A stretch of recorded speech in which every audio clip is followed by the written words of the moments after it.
अस्सलाम वालेकुम दोस्तों, क्या हाल है। उम्मीद है ठीक ठाक होंगे। आज हम आपको ड्रायर मशीन की मोटर का कनेक्शन बताएंगे। किस तरह हमने कैपेसिटर की तार का पता करना है, कौन सी कैपेसिटर की तार है, हमें किस तरह पता चलेगा कौन सी कैपेसिटर की तार है, कौन सी मेन है। तो आज की वीडियो में सिर्फ इतना ही बताएंगे। तो वीडियो शुरू करने से पहले आप दोस्तों से दरख्वास्त है, जिन दोस्तों ने हमारे चैनल को सब्सक्राइब नहीं किया वो हमारे चैनल को सब्सक्राइब कर लें, साथ में घंटी वाले आइकन को प्रेस करें ताकि हमारे आने वाली नई वीडियो का नोटिफिकेशन आपको मिल जाए। तो चलते हैं वीडियो की तरफ। जो हमारे पास मोटर है, ये इसमें से 3 तारें निकल रही हैं, 2 रेड और 1 ग्रीन।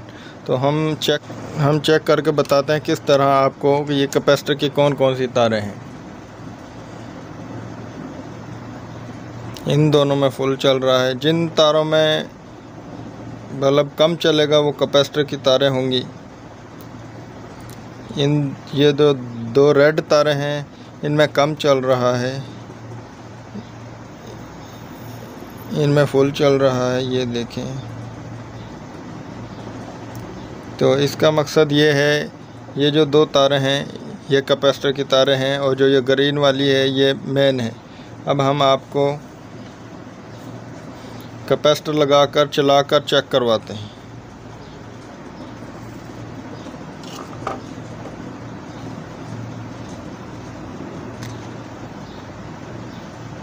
ये हमने कैपेसिटर इसमें लगाया है। ये 2 रेड तारें हैं, ये कैपेसिटर की हैं। ये ग्रीन वाली जो है ये मेन है।